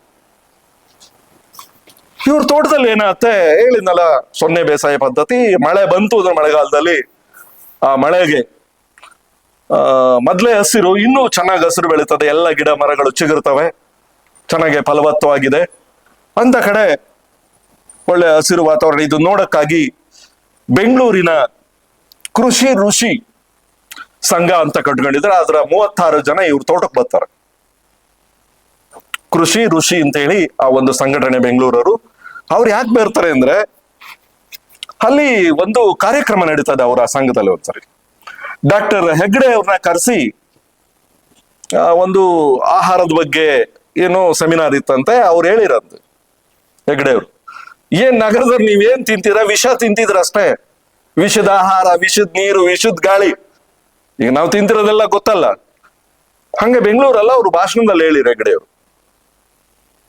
ಅವ್ರು ಹೇಳ್ಬೇಕಾರೆ, ನೀವು ತಿಂತಿರೋದು ಹಿಂಗೆ, ಹೋಗಿ ಚೂಮಂತ್ರ ತೋಟ ನೋಡಿ ಹೆಂಗಿದೆ, ನಿಸರ್ಗ ಕೃಷಿ, ಏನು ಜೀವಪರ ಕೃಷಿ ಅವ್ರು ಮಾಡ್ತಿರೋದು, ಅವ್ರ ತೋಟ ನೋಡಿ ಅವ್ರು ಎಷ್ಟು ಇದಾಗಿದೆ ಅಂತ ಹೇಳಿದ್ರು ಭಾಷಣದಲ್ಲಿ. ಅದಕ್ಕೋಸ್ಕರ ಬೆಂಗಳೂರಿಂದ ಏನ್ ಮಾಡಿದ್ರು, ಈ ಕೃಷಿ ಋಷಿ ಸಂಘಟನೆಯವರು 36 ಜನ ಇವ್ರ ತೋಟಕ್ಕೆ ಬಂದ್ರು. ಗೊತ್ತಲ್ಲ, ಟೌನರ್ ಬಂದ್ರೆ ಹೆಂಗೆ ಸೂಟು ಬೂಟು, ತೋಟಕ್ಕೂ ಹಂಗೆ ಬಂದ್ರು, ಎಲ್ಲ ಗಾಗಲ್ಸ್ ಹಾಕೊಂಡು ಶೂ ಹಾಕೊಂಡು ಟೋಪಿ ಇಟ್ಕೊಂಡೆಲ್ಲ ಬಂದ್ರು. ಚುಮಂತ್ರ ಹೋಗಿ ಭೇಟಿ ಮಾಡಿದ್ರು. ಆಮೇಲೆ ಆಯ್ತು ಅಂತ ಕಳಿ ಮೊದ್ಲೇ ಮುಂಚೆಲ್ಲ ಹೇಳಿದ್ರು ಅಂತ ಫೋನ್ ಮಾಡಿ, ಹಂಗಾಗಿ ಆಯ್ತು ಅಂತ ಬಹಳ ಸಂತೋಷ ಅವ್ರನ್ನೆಲ್ಲ ಇನ್ವೈಟ್ ಮಾಡಿದ್ರು. ಮತ್ತೆ ಅವ್ರನ್ನ ಕರ್ಕೊಂಡು ಹೋದ್ರು ತೋಟಕ್ಕೆ ಕರ್ಕೊಂಡು ಹೋದಾಗ ಫಸ್ಟ್ಗೆ ಹೇಳ್ಬಿಟ್ರು ಚುಮಂತ್ರ, ನೋಡಪ್ಪ ಶೂ ಇಲ್ಲೇ ಬಿಚ್ಚಿ ಬಿಡ್ಬೇಕು, ನನ್ನ ತೋಟಕ್ಕೆ ಒಳಗಡೆ ಹೋಗ್ಬೇಕು ಅಂದ್ರೆ ಬರೀ ಕಾಲಲ್ಲಿ ಬರ್ಬೇಕು, ನಿಮ್ಮ ಗಾಗಲ್ಸ್ ತೆಗಿಬೇಕು, ನಿಮ್ ಟೋಪಿ ತೆಗಿಬೇಕು. ಯಾಕೆಂದ್ರೆ ಒಳ್ಳೆ ವಾತಾವರಣ, ಒಳ್ಳೆ ಮಣ್ಣು, ಒಳ್ಳೆ ನೀರು, ಒಳ್ಳೆ ಬೆಳಕಿರೋದು ನಮ್ಮ ತೋಟದಲ್ಲಿ. ಯಾವ ವಿಷಪೂರಿತ ಇಲ್ವೇ ಇಲ್ಲ, ಯಾವುದೇ ರಾಸಾಯನಿಕಗಳನ್ನ ಬಳಸ್ತಿಲ್ಲ, ಕ್ರಿಮಿನಾಶಗಳನ್ನ ಬಳಸ್ತಿಲ್ಲ. ನೈಸರ್ಗಿಕವಾಗಿ ನಿಸರ್ಗನೇ ಆ ಕೃಷಿಯನ್ನ ಮಾಡ್ತಾ ಇದೆ. ನಾನು ಅದ್ರ ಜೊತೆಯಲ್ಲಿ ಇದ್ದೇನೆ ಅಷ್ಟೇ. ಇಂಥ ಒಂದು ತೋಟದಲ್ಲಿ ನೀವು ನೋಡ್ಬೇಕು ಅಂದ್ರೆ ಈ ತರ ಅಂತ ಕರ್ಕೊಂಡು ಹೋಗ್ತಾರೆ. ಡಾಕ್ಟರ್ ಹೆಗ್ಡೆ ಅವರ ಮಾತು ಕೇಳ್ಕೊಂಡು ಇವ್ರು ಬಂದಿರ್ತಾರೆ. ಎಲ್ಲ ಬಂದರೆ ಗೊತ್ತಲ್ಲ, ಏನು ಎಷ್ಟು ಎಕರೆ ಇದೆ ಇದು ನಿಮ್ ಜಮೀನು, ಏನೇನು ಗಿಡಗಳು ಬೆಳೆದಿದ್ರಾ, ಯಾವ್ಯಾವ ಹಣ್ಣಿನ ಗಿಡ ಬೆಳೆದಿದ್ರಾ, ಯಾವ್ಯಾವ ಹೂವಿನ ಗಿಡ ಬೆಳೆದಿದ್ರಾ, ಹೆಂಗ್ ಮಾಡ್ತೀರಾ, ಏನ್ ಗೊಬ್ಬರ ಹಾಕ್ತೀರಾ, ಏನ್ ಔಷಧಿ ಹೊಡಿತೀರಾ, ನೀವೇ ಮಾಡ್ತೀರಾ, ಬೇರೆ ಹೀಗೆ ಪ್ರಶ್ನೆಗಳ ಕೇಳಿದಾರೆ. ಚುಮಂತ್ರ ಒಂದ್ ಸ್ವಲ್ಪ ನಾಳೆ ಡೋಂಟ್ ಕೇರ್ ಮಾಸ್ಟರ್ ಅಂತ ನಾನು ಹೇಳಿದ್ದೀನಿ. ಅವ್ರಿಗೆ ಬೈದ್ರಂತೆ, ನೀವು ಫಸ್ಟು ತೋಟ ನೋಡಿ, ಆಮೇಲೆ ನೀವು ಪ್ರಶ್ನೆ ಕೇಳಿ, ನೀವು ಮುಂಚೆಲೆ ಎಲ್ಲ ಪ್ರಶ್ನೆ ಕೇಳೋದು ಅಂತ ಹೇಳಿ ಅವ್ರಿಗೆ ಹೇಳಿದ್ರಂತೆ. ಆಮೇಲೆ ಕೊನೆಗೆಲ್ಲ ತೋಟ ನೋಡ್ತಿದ್ರು. ಕೊನೆ ಇವ್ರ ಕೈಗೆ ಒಂದು ಬ್ಯಾಂಡೇಜ್ ಕಟ್ಕೊಂಡಿದ್ರು. ಹಿಂದಿನ ದಿವಸ ತೋಟದ ಏನಕ ಇದ್ ಮಾಡ್ಬೇಕಾಯ್ತಂತೆ. ಅವ್ರು ಯಾರೋ ಒಬ್ರು ಕೇಳಿರಂತೆ, ಏನು ನಿಮ್ಮ ಬೆರಳಿಗೆ ಗಾಯ ಆಗಿದೆಯಲ್ಲ, ಏನೋ ಬ್ಯಾಂಡೇಜ್ ಕಟ್ಟ, ಏನ್ ಸಮಾಚಾರ ಏನು? ಇವ್ರು ನೋಡಿ, ಇವ್ರು ಆಳದ್ ನೋಡಿ, ನಿನ್ನೆ ಏನಾಗ್ಬಿಡ್ತು, ಅಲ್ಲಿ ಕೆಲಸ ಮಾಡ್ತಿರ್ಬೇಕಾರೆ ಎರೆಹುಳು ಕಚ್ಬಿಡ್ತು, ರಕ್ತ ಬಂತು, ಅದಕ್ಕೆ ಬ್ಯಾಂಡೇಜ್ ಮಾಡಿಸ್ಕೊಂಡಿದೀನಿ. ಅವ್ರು ಹಾರಿಬಿಟ್ರಂತೆ ಎಲ್ಲರೂ. ಬರೀ ಕಾಲಲ್ಲಿ ಬೇರೆ ಇದಾರೆ, ಶೂನು ಎಲ್ಲ ಬಿಟ್ಬಿಟ್ಟೆ, ನಮ್ಮನ್ನೆಲ್ಲ ಕೊಡಿಯುತ್ತೆ, ಎಲ್ಲಿದೆ ಗಾಬರಿ ಆಗ್ಬಿಟ್ರಂತೆ ಎಲ್ಲರೂ. ಅವಾಗ ಹೇಳಿರಂತಿವ್ರು, ನೋಡ್ರಿ, ನಾನು ಕೃಷಿ ಇದೆ, ನಾನು ಮಾಡ್ತಿರೋ ತೋಟದಲ್ಲಿ ನನ್ನ ಸ್ನೇಹಿತರವರೆಲ್ಲ, ನನ್ನ ಬಂಧು ಬಾಂಧವರೆಲ್ಲ, ನಮ್ಮದು ಮಾನವ ಉಳಿಮೆ ಇಲ್ಲದ ತೋಟ, ಉಳುಮೆನೆ ಮಾಡಲ್ಲ ಅವರು. ಮಾನವ ಉಳುಮೆ ಇಲ್ಲದ ತೋಟ, ಆದ್ರೆ ಎರೆಹುಳು, ಇರುವೆ, ಗೊದ್ದ, ಗೆದ್ದಲು, ಹುಳು, ಕೀಟಗಳು ನಮ್ಮ ತೋಟದಲ್ಲಿ ಉಳುಮೆ ಮಾಡ್ತವೆ. ನಾವು ನೇಗಿಲು ಹುಡ್ಕೊಂಡು ವ್ಯವಸಾಯ ಮಾಡ್ತೀವಿ ಟ್ರ್ಯಾಕ್ಟರ್ಲೆಲ್ಲ, ಇವ್ರ ತೋಟದಲ್ಲಿ ಇಲ್ವಂತೆ, ಎರೆಹುಳೆ ಉಳುಮೆ ಮಾಡ್ತಾವಂತೆ. ನಮ್ಮ ಬಸವರಾಜ್ ಕೊಟ್ಟು ಅವರೆಲ್ಲ ಮಾಡಿದ್ದಾರೆ. ನೆನೆ ತೋಟಕ್ಕೆ ಹೋಗಿದ್ದ ಅವ್ರ ತೋಟಕ್ಕೆ. ಅಂದ್ರೆ ಎರೆಹುಳನೇ ಉಳುಮೆ ಮಾಡ್ತದೆ ಅಂತೆ. ಗೊದ್ದಗಳೇ, ಇರುವೆಗಳೇ, ಈ ತರ ಪ್ರಾಣಿಗಳೇ ಉಳುಮೆ ಮಾಡ್ತವೆ. ನಾವೇನು ಮಾಡೋದ್ ಬೇಕಾಗಿಲ್ಲ. ಅವು ಭೂಮಿ ಒಳಗಡೆ ಹೋಗ್ತವೆ, ಮೇಲಕ್ಕೆ ಬರ್ತವೆ, ಏನು ಭೂಮಿ ಎಲ್ಲ ಕೆದಕಿ ಇದು ಮಾಡ್ತವೆ. ಇಲ್ಲಿನೂ ಅಷ್ಟೇ, ಭೂಮಿ ಹದ ಮಾಡ್ತದೆ, ಭೂಮಿ ಲೂಸ್ ಮಾಡ್ತದೆ. ಹಂಗಾಗಿ ಅವೇ ನನ್ನ ಮಿತ್ರರು, ಅವೇ ನನ್ನ ಸ್ನೇಹಿತರು ಅಂತ ಹೇಳಿ ನಮ್ಮ ತೋಟದಲ್ಲಿ ಅವೇ ಉಳುಮೆ ಮಾಡ್ತವೆ ಅಂತ ಹೇಳ್ತಾರೆ. ನಮ್ಮದು ಮರಾಧಾರಿತ ಕೃಷಿ ತೋಟ. ರಾಸಾಯನಿಕ ಗೊಬ್ಬರಗಳನ್ನು ಬಳಸಿಲ್ಲ. ಗೆಡ್ಡೆ, ಗೆಣಸು, ಹಸಿರು ಬೇಲಿಯ ತೋಟ, ಏನೆಲ್ಲ ತರಕಾರಿ ಬೆಳಿತಿದ್ದೀನಿ. ಇಂಥ ತೋಟದಲ್ಲಿ ಎರೆಹುಳುಗಳಿದಾವೆ. ಅವು ಕಚ್ಚಿದ್ದಲ್ಲ. ಕೊನೆಗೆ ಹೇಳ್ತಾನೆ ಅವನು, ವಾಪಸ್ ಅವ್ರಿಗೆಲ್ಲ ತೋರಿಸಿ ತನ್ನ ತೋಟವನ್ನ ಹೇಗೆ ಏನೇನ್ ಮಾಡಿದೆ, ಹಣ್ಣಿನ ಗಿಡಗಳೆಲ್ಲ ತೋರಿಸಿ ಕೊನೆಗೆ ಹೊರಗೆ ಬರ್ಬೇಕಾದ್ರೆ ಅವ್ರು ಎದ್ರಿ ಬಿಡಿದ್ರು. ಏನ್ ಎರೆಹುಳು ನಮಗ್ ಕಡಿದ್ರೆ ಏನಾಗುತ್ತೆ, ಆಮೇಲೆ ನಮಗೇನಾರ ಅದ್ ಪಾಯ್ಸನ್, ಏನಾರ ಔಷಧಿ ತಾಬೇಕಾ, ಇಂಜೆಕ್ಷನ್ ತಾಬೇಕಾ, ಏನ್ ಮಾಡ್ಬೇಕು, ಎಲ್ಲ ಎದ್ರಿ ಬಿಟ್ಟಿದ್ರು. ಇಲ್ಲಪ್ಪ, ಏನು ಎದ್ರಬೇಕಾಗಿಲ್ಲ, ಎರೆಹುಳು ಕಚ್ಚಲ್ಲ, ಎರೆಹುಳ ನೋಡಿದ್ರ ಅಂತ ಹೇಳಿ ಅವ್ರು ನೋಡಿರ್ಲುವಂತೆ ತೋರಿಸಿ ಕೊನೆಗೆ ನೆನ್ನೆ ಏನು ದಿಂಬೆ ಗಿಡ ಏನೋ ಪ್ರೋನಿಂಗ್ ಮಾಡ್ಬೇಕಾರೆ ಅದು ಮುಳ್ಳಿತ್ತು, ಚುಚ್ಬಿಡಿತ್ತು, ರಕ್ತ ಬತ್ತಿದವ್ರಿಗೆ ಬ್ಯಾಂಡೇಜ್ ಮಾಡ್ತೀನಿ ಹೊರತು ಎರೆಹುಳ ಕಡಿಯಲ್ಲ. ಆದ್ರೆ ನೀವ್ ಹಿಂಗ ಆಡೋದ್ ನೋಡಿರೆ, ಮತ್ತೆ ನಾವ್ ಈ ತರ ವ್ಯವಸಾಯ ಮಾಡೋದ್ ನೋಡಿರೆ, ಬಹಳ ವಿಷಕಾರಿ ವಿಷ ಏನೆಲ್ಲ ರಸಗೊಬ್ಬರ ಔಷಧಿ ಸಿಂಪಡಿಸ್ ನೋಡಿದ್ರೆ, ಅದು ಎರೆಹುಳ ಅದನ್ನೆಲ್ಲ ತಿಂದು ತಿಂದು ಕೊನೆಗೆ ಹಾವು ತರ ಆಗ್ಬಿಟ್ಟು ಎಡೆ ಇಚ್ಕೊಂಡು ಮುಂದೆ ಕಚ್ಚೋದು ಹೇಳಕ್ಕಾಗಲ್ಲ. ಅದನ್ನೇ ಭವಿಷ್ಯ ಹೇಳಿದಾರ. ಎರೆಹುಳು ಕಚ್ಚಲ್ಲ ಅಂತ ಹೇಳಕ್ಕಾಗಲ್ಲ. ಮುಂದೆ ಔಷಧಿ ಹೊಡಿತೀವಲ್ಲ, ಅದನ್ನೇ ಗೊಬ್ಬರ, ಅದನ್ನೇ ತಿಂದು ತಿಂದು ಅದು ಜೀರ್ಣಿಸ್ಕೊಂಡು ಕೊನೆಗೆ ಹಾವಿನ ರೂಪ ತಾಂಡಿ ಅದು ನಮ್ಮನ್ನು ಕಚ್ಚಿ ಸಾಯಿಸ್ಬೋದೇನೋ ಗೊತ್ತಿಲ್ಲ. ಆದ್ರೆ ಅದು ಈಗಿರೋ ಎರೆಹುಳು ಕಚ್ಚಲ್ಲ ಅಂತ ಅವ್ರಿಗೆ ಹೇಳಿದ್ಮೇಲೆ ಅವರು ಸಮಾಧಾನ ಆಗ್ತಾರೆ. ಅಂದ್ರೆ ಅವರ ತೋಟ ಆ ತರ ಮಾನವ ಉಳುಮೆ ಇಲ್ಲದಂತಹ ಎರೆಹುಳುಗಳು, ಜೇಡ ಇರ್ಬೋದು, ಗೊದ್ದಗಳಿರ್ಬೋದು, ಇರುವೆಗಳು, ಇಲಿಗಳು, ಹೆಗ್ಗಣಗಳು, ಅವುಗಳನ್ನೇ ತುಂಬಿರೋದು ನವಿಲುಗಳು, ಅವುಗಳ ಜೊತೆಯಲ್ಲಿ ಗೂಬೆ, ಇವೆಲ್ಲವುಗಳ ಜೊತೆಯಲ್ಲಿ ಅವರು ಬದುಕ್ತಿದ್ದಾರೆ. ಅವೆಲ್ಲವೂ ಇವರ ಸ್ನೇಹಿತರಾಗಿದ್ದಾರೆ. ಅವಕ್ಕೂ ಆಹಾರ ಇದೆ ಅಲ್ಲಿ, ಅದಕ್ಕೆ ಎಷ್ಟು ಬೇಕೋ ಅಷ್ಟು ಹಣ್ಣು ಹಂಪಲ ಇದೆ. ತರಕಾರಿಗಳು ಅವನ್ನು ತಿಂತವೆ, ಇವ್ರಿಗೂ ಬಿಡ್ತವೆ. ಅವ್ರು ಒಂದ್ ಕಡೆ ಹೇಳ್ತಾರೆ, ಬಾಳೆ ತೋಟದಲ್ಲಿ, ಅವ್ರ ಬಾಳೆ ತೋಟ ಎಲ್ಲೆಲ್ಲಿ ಜಾಗ ಇದೆ, ಎಲ್ಲೆಲ್ಲಿ ಬಿಸ್ತವ ಅಲ್ಲೆಲ್ಲ ಬಾಳೆ ಗಿಡ ನೆಟ್ಬಿಟ್ಟಾರಂತ, ಬಾಳೆ ಮರಿಗಳು ನೆಟ್ಬಿಟ್ಟು ಅವು ಹಣ್ಣಾಗಿ ಬಿದ್ದಿರ್ತಾವಂತೆ. ಗೊತ್ತಲ್ಲ, ಬಾಳೆ ಏನಾಗುತ್ತೆ, ಗಾಳಿಗೆ ಬಿದ್ದು ಬಿಡ್ತಾವ ಹಣ್ಣ ಭಾರ ಆದ್ಮೇಲೆ. ಅದ್ರಲ್ಲಿ ಬಿದ್ದಾಗ ಬಾಳೆಯಲ್ಲಿ ಕೆಲವು ಬಾಳೆಹಣ್ಣನ್ನ ಪ್ರಾಣಿಗಳು ತಿಂದು ಬಿಡ್ತವೆ, ಕೆಲವು ತಿಂತವೆ, ಕೆಲವು ಬಿಟ್ಟಿರ್ತವೆ. ಇವತ್ತು ಇನ್ನಿದ್ದವು ತಂದು ಇವ್ರು ತಿಂತವೆ. ಅಂದ್ರೆ ಪ್ರಾಣಿಗಳು ತಿನ್ಬೇಕು, ಪ್ರಾಣಿಗಳು ಜೀವಿಸ್ಬೇಕು, ಅವಕ್ಕೂ ಆಹಾರ ಬೇಕು, ಅವಕ್ಕೂ ನೀರು ಬೇಕು, ಅದಕ್ಕೆಲ್ಲ ವ್ಯವಸ್ಥೆ ಮಾಡಿ ಅದ್ರ ಜೊತೆಯಲ್ಲಿ ನಾನು ಬದುಕ್ತೀನಿ. ಹಂಗಾದ್ರೂ ಲಾಭದಾಯಕ ಆಗಿದೆ ನನಗೆ. ಆ ತರ ಇದೆ ನನ್ನ ಕೃಷಿ, ಏನು 0 ಕೃಷಿ ಅಂತ ಹೇಳ್ಕೊಂಡು ಹೋಗಿದ್ರೆ ಈ ಕಥೆಯಲ್ಲಿ. ಇನ್ನ 3ನೇ ಕತೆ, ಇದಿನ್ನೂ ಅವ್ರದ್ದು ವಿಶೇಷತೆ. ತರಕಾರಿ ಗಿಡಗಳು ಹೇಳಿದ್ದ ಗುಟ್ಟು. ತರಕಾರಿ ಗಿಡಗಳು ನಾನು ಹೇಳಿದ್ನಲ್ಲ, ಅವರು ಗಿಡಗಳ ಜೊತೆ, ಮರಗಳ ಜೊತೆ, ಪ್ರಾಣಿಗಳ ಜೊತೆ ಮಾತಾಡ್ತಿದ್ರು. ಊರಲ್ಲಿ ಇವ್ರನ್ನ ಹುಚ್ಚರು ಅಂತಲೇ ಕರೆಯರಂತೆ, ಚುಮಂತ್ರಯ್ಯನ. ಇವನೆಲ್ಲ ಹುಚ್ಚು, ಇವನೆಲ್ಲ ತತ್ವಜ್ಞಾನಿ ಆಗ ಹೊರಟಿದ್ದಾನೆ, ತಲೆ ಕೆಟ್ಟೋಗ್ಬಿಟ್ಟಿದೆ, ಬಹಳ ದಿವ್ಸ ಬದುಕಲ್ಲ, ಏನೆಲ್ಲ ಅನ್ಕೊಳ್ಳಾರಂತೆ. ನಾನು ಹೇಳಿದ ಅವ್ರು ಡೋಂಟ್ ಕೇರ್ ಮಾಸ್ಟರ್. ಇವ್ರು ಯಾರಿಗೂ ಏನು ಹೇಳಿದ್ರು ಕೇಳ್ತಿರ್ಲು, ಇವ್ರದೇ ನಂಬಿದ್ರಲ್ಲ ಅದನ್ನೇ ಇವ್ರು ಫಾಲೋ ಮಾಡ್ತಿದ್ದರು. ಇವರು ತರಕಾರಿ ಗಿಡಗಳು ಅಂದ್ರೆ ಬಹಳ ಇದು. ಆಮೇಲೆ ಇವ್ರು ಇನ್ನೊಂದು ಹವ್ಯಾಸ, ಇವ್ರು ಎಲ್ಲೇ ಭಾಷಣಕ್ಕೆ ಹೋದ್ರು ಸ್ಕೂಲ್ಗಳಿಗೆ ದೂರ ದೂರ ಹೋಗ್ತಿರ್ಲ್ವಂದು, ಹತ್ತಿರದ ಪ್ರೈಮರಿ ಸ್ಕೂಲ್, ಮಿಡ್ಲ್ ಸ್ಕೂಲ್ ಅಂತ ಸ್ಕೂಲ್ಗಳಿಗೆ ಹೋಗಿ 10 ಜನ 20 ಜನ ಇಂಥ ಸಣ್ಣ ಸಣ್ಣ ಗುಂಪಿನಲ್ಲೇ ಮಾತಾಡೋದು, ಅವ್ರನ್ನ ವಿಶ್ವಾಸಕ್ಕೆ ಆ ತರ ಮಾಡೋದು. ಅವ್ರ ಜೊತೆಲಿ ಏನಂದ್ರೆ, ಇವರು ಎಲ್ಲಿಗೆ ಭಾಷಣಕ್ಕೆ ಹೋದ್ರು ಏನು ತರಕಾರಿ ಬೀಜಗಳನ್ನ ಜೋಬಲ್ಲಿ ಇಟ್ಕೊಂಡು ಹೋಗೋರಂತೆ. ಹೀರೆ ಬೀಜ ಇರ್ಬೋದು, ಬೆಂಡೆ ಬೀಜ ಇರ್ಬೋದು, ಬದನೆ ಬೀಜ ಇರ್ಬೋದು, ಟೊಮೊಟೊ ಬೀಜ ಇರ್ಬೋದು, ಮೆಣಸಿನ ಬೀಜ ಇರ್ಬೋದು, ಈ ತರದ ಬೀಜಗಳನ್ನ, ತುಪ್ಪೀರೆ ಇರ್ಬೋದು, ಯಾವ ತರದ್ದು ಬೀಜಗಳನ್ನ ಇಟ್ಕೊಂಡು ಹೋಗೋರಂತ, ಕೊಡೋರಂತ ಮಕ್ಕಳಿಗೆ, ನೀವು ಅಲ್ಲೊಂದು ಇಲ್ಲೊಂದು ಹಾಕಿ ಬೆಳೀರಿ ಅಂತೇಳಿ. ಮತ್ತೆ ಇನ್ನು ಕೆಲವನ್ನ ಸಸ್ಯಗಳನ್ನು ತಗೊಂಡು ಹೋಗೋದು, ಸಣ್ಣ ಸಣ್ಣ ಏನು ಹಣ್ಣಿನ ಗಿಡಗಳು, ತಣ್ಣ ತರಕಾರಿ ಗಿಡಗಳನ್ನು ತಗೊಂಡೋಗಿ ಕೊಡೋರಂತ, ನೀವು ಹಾಕಿ ನೀವು ಬೆಳೀರಿ ಅಂತೇಳಿ. ಅಂದ್ರೆ ಇವ್ರಿಗೆ ಅಷ್ಟು ಆಸಕ್ತಿ. ಅಲ್ಲಿ ಈ ಕಥೆಯಲ್ಲಿ ಏನ್ ಹೇಳ್ತಾರೆ ಅಂದ್ರೆ, ಇವರು ತೋಟದಲ್ಲಿ ಯಾವುದೇ ಹೂವಿನ ಗಿಡ ಹಾಕಿರ್ಲಿಲ್ವಂತ. ಇವರಲ್ಲೂ ದೊಡ್ಡ ಗಲಾಟೆ ಆದಂತ ಒಂದ್ಸರಿ. ಚುಮಂತ್ರಯ್ಯನ ತೋಟದಲ್ಲಿ ಯಾವುದೇ ಹೂವಿನ ಗಿಡ ಇಲ್ಲ, ಇವ್ರು ಹಣ್ಣಿನ ಗಿಡ, ತರಕಾರಿ ಗಿಡ ಜಾಸ್ತಿ ಹಾಕೋದು. ಇವರು ಪೂಜೆ ಮಾಡೋರೆಲ್ಲ ಹೋದ್ರೆ ಈ ತೋಟದಲ್ಲಿ ಹೂವೇ ಇಲ್ಲ ಅಂತನೂ ಇಂತನೂ ಅಂತ ಬೈಕೊಂಡು ಓಡಾಡೋರಂತ ಇವ್ರನ್ನ. ಅದಕ್ಕೆ ಇವ್ರು ಹೇಳಿರಂತೆ, ಅಲ್ಲರಿ ಎಲ್ಲಾ ಗಿಡಗಳನ್ನು ಹೂ ಬಿಡ್ತವೆ, ಮಾವಿನ ಗಿಡನೂ ಹೂ ಬಿಡುತ್ತೆ, ಹಲಸಿನ ಗಿಡನೂ ಹೂ ಬಿಡುತ್ತೆ, ಟೊಮೊಟೊ ಗಿಡನೂ ಬಿಡಿ, ಎಲ್ಲಾ ಗಿಡಗಳು ಹೂ ಬಿಡೋದೆ. ಅದರಲ್ಲಿ ವಿಶೇಷತೆ ಎಲ್ಲ ಹೂ ಬಿಟ್ಟೆ ಕಾಯಾಗೋದು. ಬರೀ ಹೂ ಆಗಂತ ಗಿಡ ಬೆಳೆಯಲ್ಲ ಅಷ್ಟೇ. ನಾವೇನು ಹೂವಿನ ಗಿಡ ವಿರೋಧಿ ಅಲ್ಲ. ಇವನ್ ಊರಲ್ಲಿ ಏನ್ ಮಾಡಿದ್ರು, ಇವನು ಹೂವಿನ ವಿರೋಧಿ ಅಂತ ಹೇಳಿ ಬಿಂಬಿಸ್ಬಿಟ್ಟಿದ್ರು, ಇವನ್ ಮೇಲೆ ಟೀಕಾಪ್ರಾಹ ಮಾಡ್ತಿದ್ರು. ಆದ್ರೆ ಚೂಮಂತ್ರೆ ಅದಕ್ಕೆ ಯಾವುದು ಬೆಲೆ ಕೊಡ್ತಿರ್ಲಿಲ್ಲ. ಇವರು ಊರೂರು ಅಲದು, ಅದು ರಿಮೋಟ್ ವಿಲೇಜ್ ಹೋಗರಂತೆ, ಬಹಳ ಎಲ್ಲಿ ಬಸ್ಸು ಇದಿರಲ್ಲ ಆ ತರದ ಹಳ್ಳಿಗಳಿಗೆ ಹೋಗಿ ವಯಸ್ಸಾಗಿರೋ ಅಜ್ಜಿಯರ ಜೊತೆ ಮಾತಾಡಿ ಅವ್ರ ಕಡೆಯಿಂದ ಬೀಜಗಳನ್ನ ಸಂಗ್ರಹಿಸ್ತಿದ್ರಂತೆ, ತರಕಾರಿ ಬೀಜಗಳನ್ನ. ಇವರು ಮಾಡೋರು ಕೆಲವನ್ನ, ಇನ್ ಕೆಲವನ್ನ ಹಳ್ಳಿಲಿ ಹೋಗಿ ವಯಸ್ಸಾಗಿರೋಂತ ಕೇಳಿ ಅವರಿಂದ ಸಂಗ್ರಹಿಸಿ. ಯಾಕಂದ್ರೆ ಹಳ್ಳಿ ಬೀಜಗಳು ಸಿಗೋದು ಅಲ್ಲೇನೆ.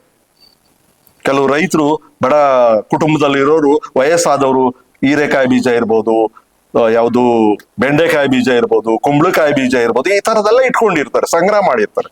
ಅವ್ರ ತವ ಇಸ್ಕೊಂಬಂದು ಇವನ್ ತೋಟದಲ್ಲಿ ಹಾಕೋದು ಒಂದು ಪದ್ಧತಿ, ಮತ್ತೆ ಬೇರೆಯವರಿಗೂ ಹಂಚೋದು. ಊರೂರ ಹರಿದು ಅಜ್ಜಿಯರಿಂದ ಕಾಡಿ ಬೇಡಿ ಪಡವಲ ಹಿತ್ತಲವರೆ ಗೋರಿ ಬದನೆ ಟೊಮೊಟೊ ಮೆಣಸಿನಕಾಯಿ ಅವರೆ ಹೀರೆ ತುಪ್ಪೀರೆ ಕುಂಬಳಕಾಯಿ ನಾಟಿ ಬೀಜ ತಂದು ತಮ್ಮ ತೋಟದಲ್ಲಿ ಹಾಕಿ ಬೆಳಿತಿದ್. ನಾಟಿ ಬೀಜ ಬಹಳ ಇಂಪಾರ್ಟೆಂಟ್. ನಾಟಿ ಬೀಜ ಯಾಕೆ ಅಂದ್ರೆ ಆ ಗಿಡಗಳಿಗೆ ರೋಗ ನಿರೋಧಕ ಶಕ್ತಿ ಇರ್ತದೆ ಅಂತೇಳಿ. ಕಡಿಮೆ ಮಳೆ ಆದ್ರೂ ಬೆಳಿತವೆ, ಕಡಿಮೆ ಗೊಬ್ಬರ ಹಾಕಿರೂ ಬೆಳಿತವೆ, ಆ ತರ ರೋಗ ನಿರೋಧಕ ಶಕ್ತಿ ಇರ್ತದೆ ಅಂತ ಹೇಳ್ಬಿಟ್ಟು ಈ ನಾಟಿ ಏನು ಬೀಜಗಳನ್ನೇ ತಂದು ಇವರು ತೋಟದಲ್ಲಿ ಬೆಳೆಸೋರು, ಮತ್ತೆ ಬೇರೆಯವ್ರಿಗೂ ಕೊಡೋರು. ಮತ್ತೆ ಅಲ್ಲಿ ಗಿಡಗಳಲ್ಲಿ ಎರಡು ತರ ಹೇಳ್ತಾರೆ ಅವರು ತಮ್ಮ ಈ ಕಥೆಯಲ್ಲಿ. ಒಂದು, ಹೆಚ್ಚು ನೀರು ಬೇಕು, ಹೆಚ್ಚು ಗೊಬ್ಬರ ಬೇಕು, ಹಾಗಾಗಿ ಅದನ್ನ ಸೂಪರ್ವಿಷನ್ ಜಾಸ್ತಿ ಮಾಡ್ಬೇಕು ಅಂತ ಗಿಡಗಳು. ಇನ್ನು ಕೆಲವಕ್ಕೆ ಏನು ಬೇಕಲ್ಲ, ಒಂದ್ಸರಿ ಬೀಜ ಹಾಕಿ ಬಿಟ್ರೆ ಆಯ್ತು, ಅವೇ ತಮ್ಮಷ್ಟಕ್ಕೆ ತಾವೇ ಬೆಳೆಯುವಂತಾರೆ. ಅವನ್ನ ತಬ್ಬಲಿ ಗಿಡಗಳು ಅಂತ ಕರೀತಾರೆ. ಯಾವ ನೀರು ಬೇಕಾಗಿಲ್ಲ, ಗೊಬ್ಬರನೂ ಬೇಕಾಗಿಲ್ಲ, ತಿಪ್ಪೆಲ್ಲೋ ವೇಲಿ ಸದ್ದಿಲ್ಲ ಎಲ್ಲೋ ಬೆಳೆದ್ ಬಿಡ್ತದೆ. ಈ ಕುಂಬಳಿ ಗಿಡ ನೋಡಿರ್ಬೋದು, ಯಾರು ಹಾಕ್ಬೇಕಲ್ಲ, ಎಲ್ಲೋ ಒಂದ್ ಕಡೆ ಬೀಜ ಸಿಕ್ಕಿಸಕ್ ಅದೇ ಹುಟ್ಟುತ್ತೆ, ಅದೇ ಬೆಳೆಯುತ್ತೆ, ಅದೇ ಕಾಯಿ ಬಿಟ್ಬಿಡ್ತಾರೆ. ಹೀರೆಕಾಯಿ ಇರ್ಬೋದು, ತುಪ್ಪಿರೆ ಇರ್ಬೋದು, ಆ ತರದ ತಬ್ಬಲಿ ಗಿಡಗಳು ಅಂತ ಹೇಳ್ತಾರೆ. ಆದ್ರೆ ಈ ಟೊಮೊಟೊ ಮೆಣಸಿನ ಗಿಡ ಅಂತವಲ್ಲ, ಹಂಗಲ್ಲ, ಅವು ಬಹಳ ಸೂಕ್ಷ್ಮ. ಅವು ಹೆಂಗೆ ಅಂದ್ರೆ ಇವನ್ ಜೊತೆ ಮಾತಾಡ್ತಿದ್ವಂತೆ. ಅವು ವಾರಕ್ಕೆ 2 ದಿವಸ ನಮಗೆ ನೀರ್ ಬೇಕು ಅಂತ ಕೇಳವಂತೆ, ವಾರಕ್ಕೊಂದ್ ದಿವಸ ನಮಗೆ ಗೊಬ್ಬರ ಬೇಕು, ಬೇವಿನ ಹಿಂಡಿ ಬೇಕು, ಇನ್ನೊಂದು ಹಿಂಡಿ ಬೇಕು, ಸೂಪರ್ ಆ ತರ ಈ ತರ ಕೇಳವಂತೆ ಗೊಬ್ಬರಗಳನ್ನ. ಮತ್ತೆ ಆಗಾಗ್ಗೆ ಮಲ್ಚಿಂಗು ಮತ್ತೆ ಬೇರೆ ಬೇರೆ ಇದು ಕೇಳವು. ಅವು ಜಾಸ್ತಿ ಕಷ್ಟ. ಆದ್ರೆ ಈ ತಬ್ಬಲಿ ಗಿಡಗಳು ಬಹಳ ಸುಲಭ, ಅವು ತಮ್ಮಷ್ಟಕ್ಕೆ ತಾವೇ ಬೆಳೀತವೆ, ಅಂತವನ್ನ ಹೆಚ್ಚು ಇವರು ಬೆಳಿತಿದ್ರು. ಮತ್ತೆ ಇವ್ರ ತೋಟದಲ್ಲಿ ಎಲ್ಲ ಕಡೆ ನಾನು ಅವ್ರಿಗೆ ಹವ್ಯಾಸ, ಬೀಜ ತರೋದು, ಎಲ್ಲೆಲ್ಲಿ ಬೇಕಲ್ಲ ಹಾಕೋದು, ಅವ್ರಿಗೆ ಎಷ್ಟು ತರಕಾರಿ ಬೇಕು ಅವ್ರು ಅಷ್ಟು ಬೆಳ್ಕೊಳ್ಳೋರು. ಮತ್ತೆ ಇವರು ತೋಟದ ಸುತ್ತ ಹಸಿರು ಬೇಲಿ ಇರೋದು ಅವ್ರು ಮಾಡಿದ್ರಂತೆ. ಹಸಿರು ಬೇಲಿಗೆ ಅಲ್ಲಲ್ಲೇ ಇವ್ರು ಏನ್ ಮಾಡೋರು, ಜನರಿಗೆ ಗೊತ್ತಾಗ ನೈಟ್ ಹೋಗ್ಬಿಟ್ಟು ಗುಂಡಿ ಓಡಿಸಿ ಬಂದ್ಬಿಡೋರಂತೆ ಚುಮಂತ್ರಾಯ ತನ್ನ ತೋಟದಲ್ಲಿ. ಅಲ್ಲಲ್ಲೇ 2 ಅಡಿ ಆಳದಲ್ಲಿ ದೂರದಲ್ಲಿ ಗುಂಡಿ ಓಡಿಸಿ ಬರೋದು, ಗೊಬ್ಬರ ಹಾಕಿಬಿಟ್ಟು ದನಿನ ಗೊಬ್ಬರ ಕುರಿ ಗೊಬ್ಬರ ಎಲ್ಲ ಹಾಕ್ಬಿಟ್ಟಿರಂತೆ. ಮಳೆ ಬಂದ್ಮೇಲೆ 1 ತಿಂಗಳು ಆದ್ಮೇಲೆ ಅಲ್ಲಲ್ಲೇ ಒಂದು ಬೀಜ ಊರು ಬಿಡೋರು, ಬೆಳೆದ್ ಬಿಡೋರು. ಬೇಲಿ ಸುತ್ತ ಗಿಡಗಳು, ಹೀರೆ ತುಪ್ಪಿರೆ ಇಡ್ಬೋದು, ಅದು ಒಂದ್ ಗಿಡ 1000 ಕಾಯಿ ಬಿಡುತ್ತದೆ. ಪಟ್ಲ ಗಿಡ ಇರ್ಬೋದು, ಹೀರೆಕಾಯಿ ಇರ್ಬೋದು, ಅದ ರೀತಿ ಇದು ಚಪ್ರದವ್ರೆ ಅಂತ ಹೇಳ್ತಾರೆ, ಆ ತರದವು ಅವೇನ್ ಲೆಕ್ಕ ಇಲ್ಲದಷ್ಟು ಕುಂಬಳಿ ಗಿಡವೆಲ್ಲ ಬಿಡವಂತೆ. ಯಾರು ಬೇಕಾದ್ರೂ ಕಿತ್ಕೊಂಡು ಹೋಗ್ಬೋದಾಯ್ತು ಇವ್ರು ತೋಟದಲ್ಲಿ. ಯಾವ್ದು ಏನ್ ರಿಸ್ಟ್ರಿಕ್ಷನ್ಸ್ ಇಲ್ಲ, ಏನಿಲ್ಲ, ಇವ್ರು ಕಿತ್ಕೊಂಡು ಹೋಗ್ಬೋದು, ತಿನ್ಬೋದು, ಆ ತರ.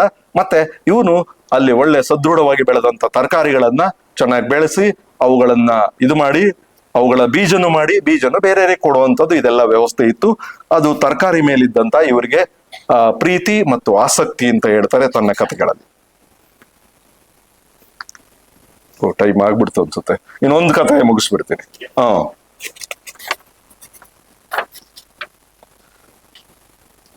ಫುಕುವೋಕನ ಕತೆ ಇವರು ಇದರಲ್ಲಿ ಇದು ಮಾಡಿದ್ದಾರೆ ಬಹಳ ವಿಶೇಷವಾಗಿ. ಅಂದ್ರೆ ಇವರು ತನ್ನ ಏನು ಈ ಚೂಮಂತ್ರಯ್ಯನ ಕಥೆಗಳಲ್ಲಿ ರಾಜೇಂದ್ರ ಸಿಂಗ್ ಇರ್ಬೋದು, ಏನು ರಾಜಸ್ಥಾನದವರು, ನೀರಿನ ಗಾಂಧಿ ಅಂತ ಹೇಳ್ತಾರೆ ಅವ್ರಿಗೆ. ಅದೇ ರೀತಿ ಬಾಳೆಕಾಯಿ ಸುನಂಜಯ್ ಇರ್ಬೋದು, ಸಾಲಮರಗದ ತಿಮ್ಮಕ್ಕ ಇರ್ಬೋದು, ಡಾಕ್ಟರ್ ಹೆಗ್ಡೆ ಇರ್ಬೋದು, ಫುಕುವೋಕ, ಈ ತರ ಎಲ್ಲರನ್ನೂ ಇಲ್ಲಿ ತನ್ನ ಕಥೆಗಳಲ್ಲಿ ಅವರ ಹೆಸರುಗಳನ್ನ ಸೇರಿಸ್ಕೊಂಡು ಕಥೆಗಳನ್ನ ಜೋಡಿಸಿರೋ. ಅದರಲ್ಲಿ ಇದು ಒಂದು ಕತೆ. ಇವರೂರಲ್ಲಿ ಚೂಮಂತ್ರಯನ ಊರಲ್ಲಿ ಅವರ ತೋಟ ಸುತ್ತ ನಿಮಗೆ ಗೊತ್ತಿದೆ ಎಲ್ಲ ಕಡೆ 1000 ಅಡಿ ಬೋರ್ ಕೊರೆದ್ರೂ ನೀರು ಬರ್ತಿರ್ಲಿಲ್ಲ, ಗೊತ್ತಿದೆ. ಈಗಲೂ ಈಗ ಒಂದ್ ಸ್ವಲ್ಪ ಮಳೆ ಆಗಿದೆ 2-3 ವರ್ಷದಿಂದ, ಪರವಾಗಿಲ್ಲ. ಈಗ 4-5 ವರ್ಷದ ಹಿಂದೆ ಬರಗಾಲ ಇದ್ದಾಗ 1000 ಅಡಿ 1200 ಅಡಿ ಎಲ್ಲ ಬೋರ್ ಕೊರ್ಸೋವಂಥದ್ದು ವಿಧಿ ಇಲ್ಲ. ಆ ಸ್ಥಿತಿಗೆ ಹೋಗ್ಬಿಟ್ಟಿದೀವಿ ನಾವು. ಯಾಕೆಂದ್ರೆ ನಮಗೆ ಬೇರೆ ದಾರಿ ಇಲ್ಲಲ್ಲ, ಅಲ್ಲಿಗೆ ಹೋಗ್ಬಿಟ್ಟಿದೀವಿ. ಬೋರ್ ಕೊರಸು 1000 ಅಡಿ, ಏನೋ ಒಂದ್ ಸ್ವಲ್ಪ ನೀರು ಬರ್ತದೆ, ಅದೇನೋ ಮಾಡು, 1 ವರ್ಷ 2 ವರ್ಷ ಮತ್ತೆ ಹೋಗುತ್ತೆ ಫೇಲ್ಯೂರ್, ಮತ್ತೆ 1000 ರೂಪಾಯಿ ದಂಡ ಹಾಕು, ಸಾಲ ಮಾಡು, ಇನ್ನೇನೋ ಮಾಡು, ನೇಣು ಹಾಕೊಂಡು ಈ ತರ ಪರಿಸ್ಥಿತಿ ಹೋಗ್ಬಿಟ್ಟಿದೆ. ಈ ಫುಕುವೋಕ ಕಥೆಯಲ್ಲಿ ಏನ್ ಹೇಳ್ತಾರೆ ಅಂದ್ರೆ,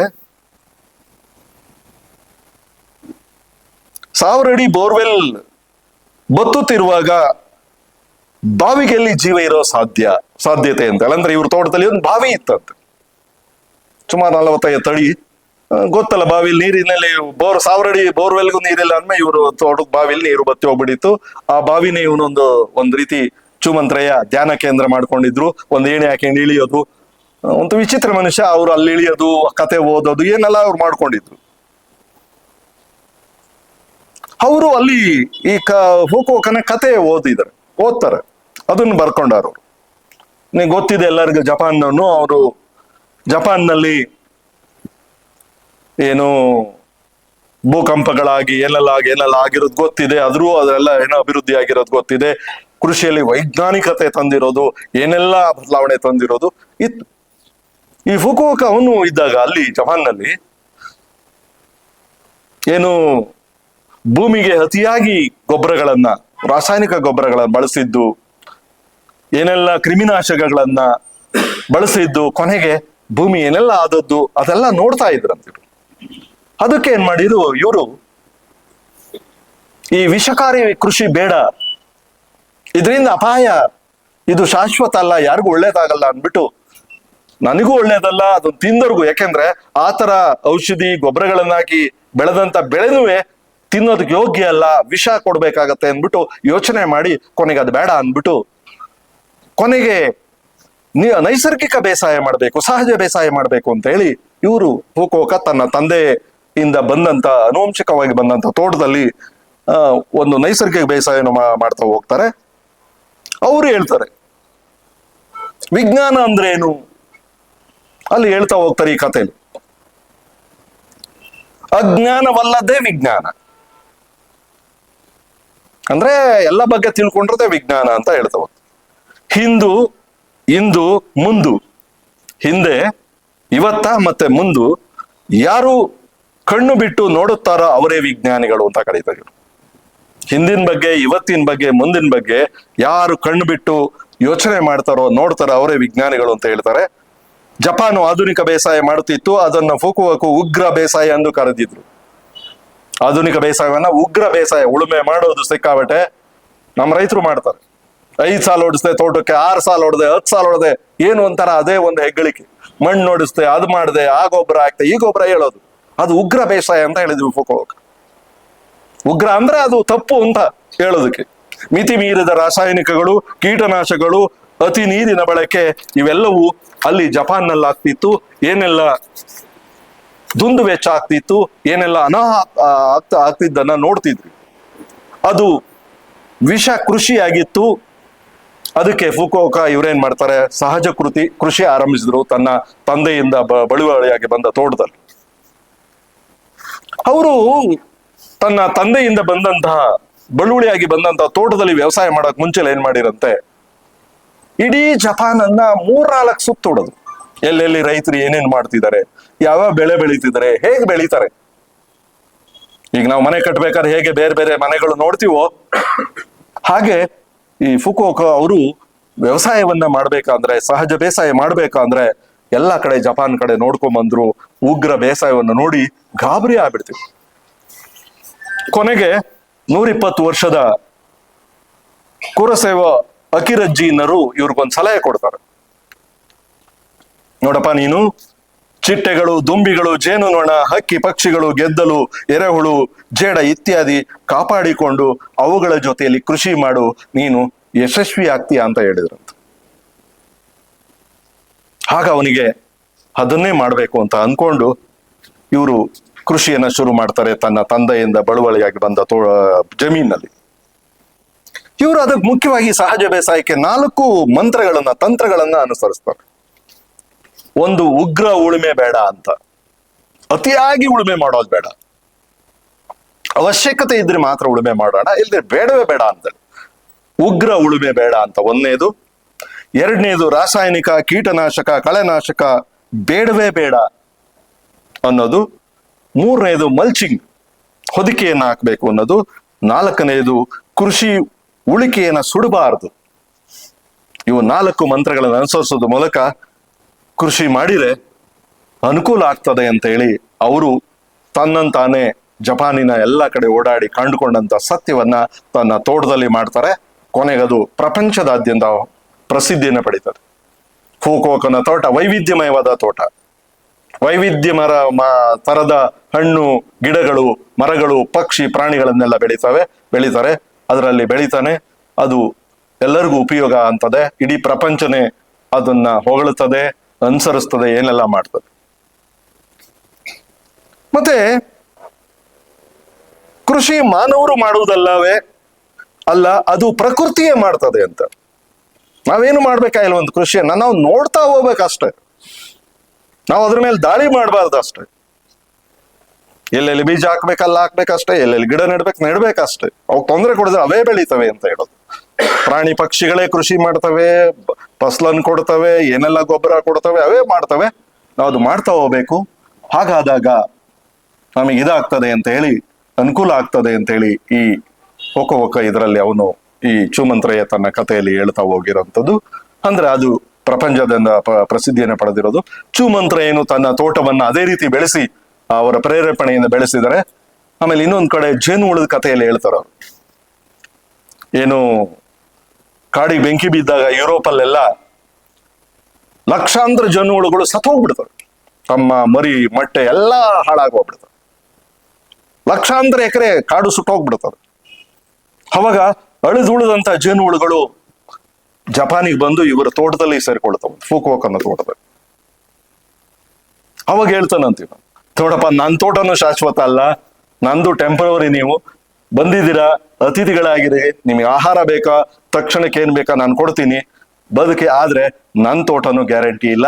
ಇಲ್ಲಿ ಒಂದು ರಾಷ್ಟ್ರೀಯ ಹೆದ್ದಾರಿ ಬರ್ತಿದೆ, ಕೆಲವೇ ದಿನದಲ್ಲಿ ನನ್ನ ತೋಟನೂ ಸರ್ಕಾರ ಆಕ್ರಮಿಸ್ಕೊಳ್ತಿದೆ, ನೀವು ಇಲ್ಲಿ ಖಾಲಿ ಮಾಡ್ಬೇಕು, ಮುಂದಿನ ದಾರಿ ನೋಡ್ಕೊಳ್ಬೇಕು ಅಂತ ಜೇನುಹುಳು ಕೇಳಿದಾಗ ಜೇನುಹುಳು ಕೇಳ್ತಾವ, ಅಯ್ಯೋ ಹಿಂಗಾಗೋತ, ನಾವು ಒಳ್ಳೆ ತೋಟ ಅಂತ ಬಂದು ಇಲ್ಲೂ ಹಿಂಗೆ ಪರಿಸ್ಥಿತಿ ಅಂತ ಹೇಳಿದಾಗ ಕೊನೆಗೆ ಅವ್ರು ಹೇಳ್ತಾರಂತ ಫುಕುವೋಕ, ನೋಡಯ್ಯ, ಇಡೀ ಪ್ರಪಂಚದ ಒಂದು ಸೇಫೆಸ್ಟ್ ಪ್ಲೇಸ್ ಇದೆ, ಯಾವ ತೊಂದರೆ ಇಲ್ಲ, ಏನು ಇಲ್ಲ, ನೀವು ಜೀವನ ಪರ್ಯಂತ ಚೆನ್ನಾಗಿರ್ಬೋದು, ಬದುಕ್ಬೋದು ಅಂತ ತೋಟ, ಒಂದು ಚೂಮಂತ್ರಯ್ಯನ ತೋಟ ಇದೆ, ನೈಸರ್ಗಿಕವಾಗಿ ಬೆಳೆದಂತ ತೋಟ. ಆ ತೋಟಕ್ಕೆ ಹೋಗಿ ಇನ್ನೂ ನಿಮಗೆ ಸೇಫ್ ಆಗಿರುತ್ತದೆ, ಶಾಶ್ವತವಾಗಿ ನಿಮ್ಮ ಸಂತತಿಯನ್ನ ಬೆಳೆಸ್ಬೋದು, ಎಲ್ಲ ಆಗ್ಬೋದು ಅಂತ ಹೇಳ್ತಾವಂತೆ. ಕೊನೆಗೆ ಚೂಮಂತ್ರಯ್ಯನ ತೋಟಕ್ಕೆ ಅಂದ್ರೆ ಚೂಮಂತ್ರಯ್ಯನ ತೋಟ ಹಾಗೆ ನೈಸರ್ಗಿಕವಾಗಿರೋದು, ಫುಕುವೋಕನ ಪ್ರೇರೇಪಣೆಯಿಂದ ಒಂದು ತೋಟ ಮಾಡಿರೋದು, ಬೇರೆಲ್ಲರ ಸಹಕಾರದಿಂದ ಅವರೆಲ್ಲ ಮಾಡಿರುವಂಥದ್ದು. ಅಂದ್ರೆ ಹೀಗೆ ಸುಮಾರು 24 ಕಥೆಗಳು.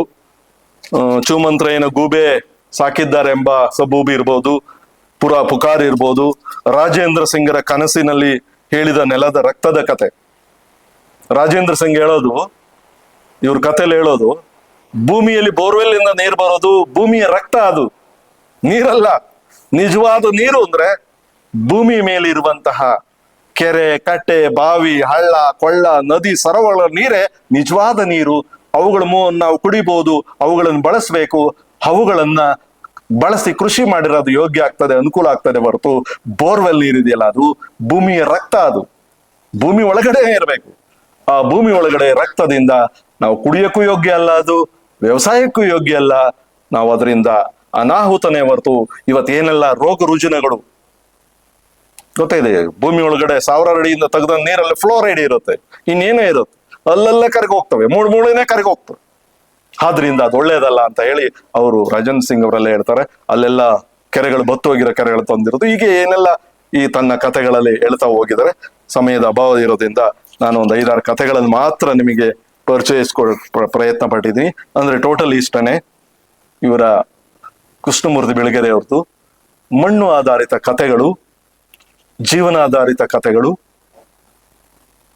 ಸಕಲ ಜೀವಿಗಳನ್ನು ಒಳಗೊಂಡಂತಹ ಕೃಷಿ, ಇದು ಹದಿಹರೆಯದ ಮಕ್ಕಳಿಗಾಗಿ ಅವರು ವಿಶೇಷವಾಗಿ ಹೇಳೋದು.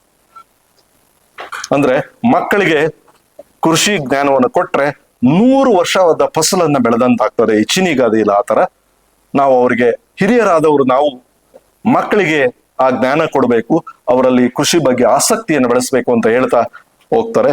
ಇಷ್ಟು ಸಮಯ ಕೊಟ್ಟಿದ್ದಕ್ಕೆ ನನಗೆ, ನೀವೆಲ್ಲರೂ ನನ್ನ ಮಾತು ಕೇಳಿದಕ್ಕೆ, ಕೆಲವು ಕಥೆಗಳನ್ನ 24 ಕಥೆಗಳಲ್ಲಿ 4-5 ಕಥೆಗಳನ್ನ ನಿಮ್ಗೆ ಹೇಳಿದ್ದೀನಿ. ನನಗೆ ಸಮಯ ಕೊಟ್ಟಿದ್ದಕ್ಕೆ ಎಲ್ಲರಿಗೂ ವಂದಿಸ್ತಾ ನಾನು ಮಾತು ಮುಗಿಸ್ತೇನೆ. ನಮಸ್ಕಾರ.